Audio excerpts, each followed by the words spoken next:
Aujourd'hui, Olivier Sébastien reçoit Valérie Rouvrand dans sa cordonnerie. Valérie, je te souhaite la bienvenue à l'Éville-Pont pour cette immersion. Je te remets mon tablier, prends un soin.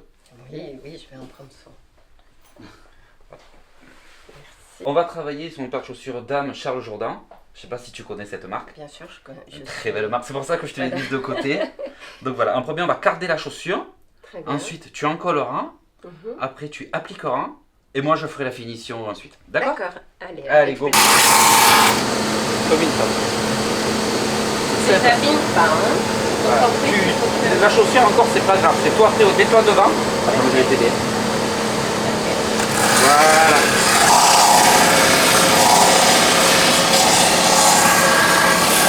Donc là on va passer au collage. Donc tu tiens la chaussure comme ça, Ok. je veux dire. Excusez-moi. Tu le prends. D'en bas en haut. Voilà. Canner de partout. Concentré. Je suis concentrée. Voilà, remets-en. Uh-huh. En bas à l'horizontale, tu peux le faire. Tu le colles. Ah oui, d'accord. Hop. Ok. Ça ne va pas te tâcher non plus. Voilà, étale bien de partout. Faut que la colle vraiment prenne de partout. Ah, elle s'applique, hein. Elle s'applique, quoi. Mais Elle est bonne élève. les activités manuelles vident la tête. C'est formidable, hein? C'est De vrai. donner une seconde vie à une paire de chaussures. Les chaussures en Cordonnier. cuir, l'avantage, c'est qu'on peut la réparer X fois. Et oui, c'est ça. Les chaussures de maintenant en plastique, elles sont usées et généralement on conseille aux clients de les jeter parce que les réparations, il y en a une sur deux qui tient. On va prendre donc la chaussure que tu as collée et le talon que tu as collé. Donc je l'applique au bord. Je te sors des pointes. Tu rentres dans le dur là. Donc on va mettre quelques coups. Donc je te demande de mettre un clou là, un clou là. Ni mes lunettes. Tu fais plus en 10 minutes qu'un apprenti qui a commencé il y a quelques jours. Mais non. Mais C'est gentil, mais je crois pas. J'y crois pas une seconde. Vas-y. Voilà, c'est bon, tu peux arrêter. Ce qu'on va faire, là, on va le couper. Ah oui, d'accord. Je lève mes doigts. Vas-y. T'as déjà eu l'occasion de faire Ouais, Je ça, découvre. quelque chose comme ça? Je découvre et c'est Ouais. une excellente idée. Je remercie vraiment Olivier de son initiative. Mhm. C'est vraiment passionnant. Puis du coup, on prend la mesure des choses quand voilà, on rencontre, on prend le temps de parler, on prend le temps de voilà. Merci de m'aider, hein, parce que je pense que je suis pas très Vas-y. douée, mais Mais tu crois que ça te gêne en politique d'avoir deux mains gauches? Mais pas. je crois sincèrement que on n'est pas tous doués pour les mêmes choses, et heureusement. C'est bon. Tu l'as, c'est mis. Là, pareil, tu vois. Formidable. Voilà. On fait le dernier. Bien appuyer de partout pour pas qu'il y ait des bulles.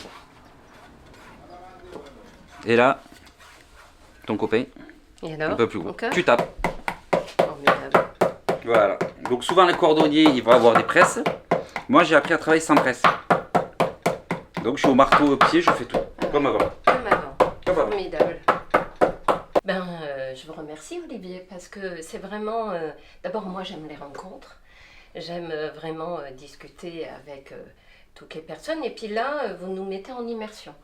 Et puis je pense à nos jeunes, vous avez parlé voilà, des apprentis, moi je crois beaucoup en l'artisanat, je crois en la valorisation des talents et je crois sincèrement, vous voyez moi je ne suis pas très douée, mais je crois que voilà, on a tous des talents et l'essentiel c'est d'apporter à nos jeunes aussi des métiers nobles. Il y a une relève, métier noble. il y a une relève qui arrive, qui se fera davantage dans les baskets, dans la sneakers. Bon, c'est un petit phénomène de mode, quoi. Mais ça arrive, nous avons pas mal de reconversions aussi, de personnes à 50, 55 ans qui vont tout claquer Ah oui, très bien. et travailler dans le cuir. Donc aussi bien chez le maroquinier que quand même beaucoup plus chez le cordonnier. Ce qui est plaisant, on voit de tout le monde arriver. Les départs en retraite sont pas mal remplacés quand même, malgré ce qu'on peut entendre ou quoi que ce soit au sein de la Fédé.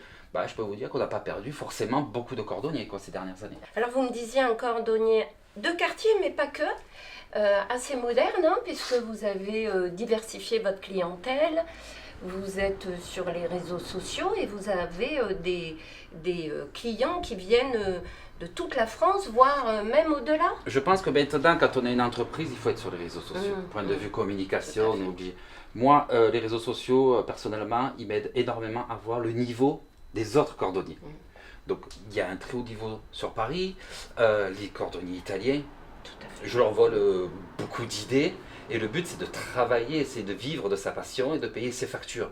Donc, je fais mon possible, en fait, pour... en fait, c'est simple. Le matin, quand je me lève, je repars à zéro. C'est formidable. Donc, que ça soit sur le travail, sur tout, tous les jours, j'apprends quelque chose, j'évolue, je me casse la gueule.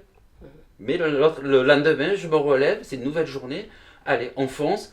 Et c'est un combat, c'est l'artisanat, c'est le commerce. Là, dans pas longtemps, nous allons avoir... Galerie Lafayette. Galerie. C'est génial pour le centre-ville, mais entouré d'artisans, ça rend les choses encore plus belles. Notre centre-ville est très beau et alors moi je suis une adepte du centre-ville. Je ne vis pas au centre-ville mais je viens acheter mon pain au centre-ville. Je vais aux Halles tous les week-ends et j'aime faire vivre ce centre-ville qui est vraiment le poumon en tout cas de notre ville. Que ce soit des et on fleuristes. a besoin voilà, d'avoir des artisans. Je ne suis pas une adepte des grandes surfaces mais il en faut pour tout le monde. Et j'ai besoin d'avoir de la proximité avec. C'est-à-dire que les grandes surfaces, on ne peut pas faire des fois autrement parce qu'il y a des produits qu'on ne trouve plus qu'en grande surface. Et encore, à Nîmes, on a une chance terrible, c'est d'avoir un droguiste qui est en face des Halles, qui est rue des Halles. C'est formidable. Et parce que ça n'existe plus, par exemple, ce métier-là, les disquaires, Mais ça, après, c'est pas que Nîmes. Non, mais il faut que l'on puisse avoir des équivalents pour que chacun puisse trouver ce dont il a besoin aussi et au centre-ville. Et puis il y a le contact que l'on peut avoir avec les artisans, avec les commerçants. Ce contact, il est important. À Nîmes, on dit souvent que c'est un gros village et moi je crois beaucoup en ce lien, en ce rapport à l'autre. Et ça, on l'a particulièrement au centre-ville. Tout à l'heure, tu parlais on parlait des Galeries Lafayette, et on voit quand même que le centre-ville, beaucoup de magasins ferment. Quel est ton ressenti là-dessus ? Bon, moi je crois qu'on sera tous contents effectivement d'avoir les Galeries Lafayette. Je suis une candidate pour la ville de Nîmes, mais une citoyenne nîmoise et j'aime le centre-ville, je le disais, et je consomme au centre-ville.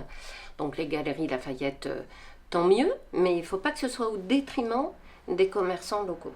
Il va falloir que chacun trouve sa place. Je crois qu'il faut qu'il y ait une coordination entre accompagner nos commerçants, aller les voir, savoir ce dont ils ont besoin, mettre de l'animation, déployer aussi des marques. On en a besoin, on en a quelques-unes. Voilà, Fragonard va s'installer. Je crois qu'on a besoin de cette coordination entre le centre-ville, nos commerçants et puis surtout nos halles. Tu crois qu'il y a la clientèle J'ai besoin de parler des halles. Oui. J'y étais ce matin encore. On est aujourd'hui dimanche, j'y vais tous les week-ends. On aurait accompagné nos halles, ne pas les déstructurer. On y est tous très attachés.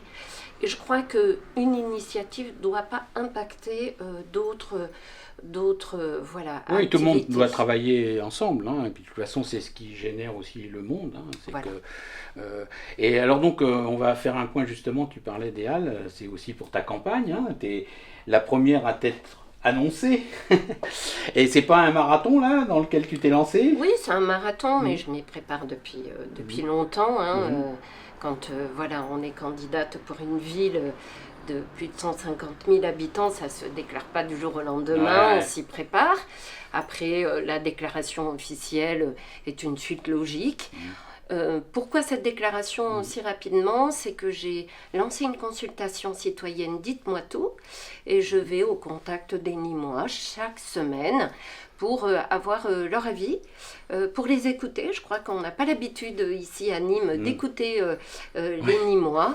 Et cette consultation est très très importante pour élaborer un programme qui s'adapte complètement aux besoins de chaque quartier, du centre-ville et puis d'ailleurs. Et ce temps-là de consultation est précieux pour les Nîmois et pour nous aussi, pour notre équipe. En grande ligne, comme ça, Oui, tout à fait. de ta vision de Nîmes? Alors, ma vision de Nîmes, on a en tout cas sur on a trois axes prioritaires. Un, la sécurité, c'est un des axes, l'un des plus importants. Il faut qu'on puisse vivre en paix et qu'on vive décemment au centre-ville ou dans les quartiers aussi, et y compris les quartiers prioritaires. Ça, c'est très important. Notre ville est une des villes les plus chaudes de France. Oui, mais la sécurité, elle dépend aussi comme on dit, du régalien. Donc, on n'a pas. Est-ce que tu penses que à la mairie, on a quand même la main sur. Ah, mais complètement. Ouais, Comment peut-on être à la tête d'une commune et se dire ce n'est pas de mes compétences, mais ce n'est que du régalien? Là, ça ne peut pas fonctionner. Cette alliance entre la police municipale et la police nationale est indispensable. Et cette cohésion et cette force, je crois qu'il y a un contrat de sécurité intégré qui n'a pas été signé à temps. Et ce développement sur la sécurité doit se faire en totale collaboration avec l'État. Et puis le deuxième axe, c'est une des villes les plus chaudes de France. Et donc, on doit végétaliser notre centre-ville, ce qui n'a jamais été fait. Alors, on voit quelques initiatives qui pointent leur nez. Bon, au bout de plusieurs mandats, il était temps. Je crois qu'on doit travailler sur la mobilité douce et on doit se protéger de la chaleur. C'est-à-dire, moi, je pense que aussi, c'est le cas de le dire, c'est l'arbre qui cache la forêt, parce qu'on a fait des grands parcs. Alors, on peut dire qu'il y a des lieux sympas, de détente. Mais c'est vrai que dans le centre, c'est très minéral, quand même. Alors, et pour une ville qui est chaude... Après, c'est un état d'esprit, vous savez, le développement durable, c'est vraiment quelque chose... Oui, mais on n'est pas obligé de porter ça sur le... Oui. Est-ce qu'on est obligé de porter ça sur le côté écologique? Moi, je ne me sens pas spécialement écologique, et pourtant... je me dis que c'est bien qu'il y ait de l'ombre, tout simplement. C'est du bon sens, non? En fait, comment va-t-on vivre avec 4 degrés de plus? Il fait trop chaud, la période estivale est de plus en plus tôt et elle continue tard. Et je crois qu'il faut qu'on prenne des mesures différentes et que cette ville est très belle, mais elle est très minérale. Et puis, troisième axe, c'est une ville les plus taxées de France. Et il faut qu'on puisse vraiment, au bout de 25 ans, trouver des solutions pour qu'on puisse être le moins imposé. Écoute, je te remercie. On aura l'occasion de reparler de tout ça, parce que oui. On a encore du temps. Je serais ravie de revenir. Merci en tout cas, merci pour l'initiative. Merci à toi. À très vite. Et Valérie, je voulais te remercier de t'être déplacée un dimanche matin, chaud, les 1000 pompes pour découvrir notre très beau métier de cordonnier. J'en profite pour te remercier aussi de la part de notre président national, Jean-Pierre Verdeau, qui fait un travail fabuleux au sein de notre fédé. Donc, en tant que cordonnier, je lui dois beaucoup. Et je te dis merde pour la suite. Alors moi, je voulais te remercier de cette invitation parce que vraiment, c'était un bel échange. Et puis d'avoir aussi touché ton métier, au sens propre comme au sens figuré. Et j'ai envie de te dire une seule chose, c'est transmettre. Je crois qu'on t'a transmis, et c'est bien ce que tu dis, et je crois qu'aujourd'hui, on a besoin d'accompagner notre jeunesse sur l'apprentissage. Il y a des métiers nobles, c'est un métier noble, la cordonnerie, et je crois que il faut pouvoir apporter aussi à notre jeunesse un exemple de vie, d'épanouissement, avec des clients, avec un métier très porteur qui ne va pas s'arrêter. Et donc du coup, on doit plus que jamais transmettre et puis nous, à la ville de Nîmes, vous accueillir et vous aider dans vos difficultés. Je ne te cacherai pas que pour la transmission, je surveille mon fils de 9 ans, même ma fille de 13 ans, je voudrais qu'ils apprennent le métier, même s'ils veulent faire autre chose plus tard, mais qu'ils sachent faire celui-là, qu'ils aient la chance que moi j'ai pas eu tout jeune. C'est un vieux monsieur qui m'a appris le métier, qui me l'a transmis. J'ai une chance, personnellement j'ai eu vraiment de la chance. Mais je sais qu'en ce moment je surveille mes enfants et de temps en temps je les prends à l'atelier avec moi. Formidable. Je préfère leur faire passer le balai dans l'entreprise ou leur faire des coutures, poser de la colle, que les laisser jouer à la tablette. C'est très bien. Et puis prenez des jeunes aussi en apprenti. Je crois que notre jeunesse a besoin vraiment de trouver sa voie et de proposer aux jeunes des métiers différents, des métiers dont on a besoin. Et donc du coup, ça c'est aussi une belle opportunité. En tout cas, bravo et tous mes encouragements. Et puis vous pouvez compter sur moi et surtout mon soutien dans votre engagement et dans votre travail. Merci Valérie. Merci.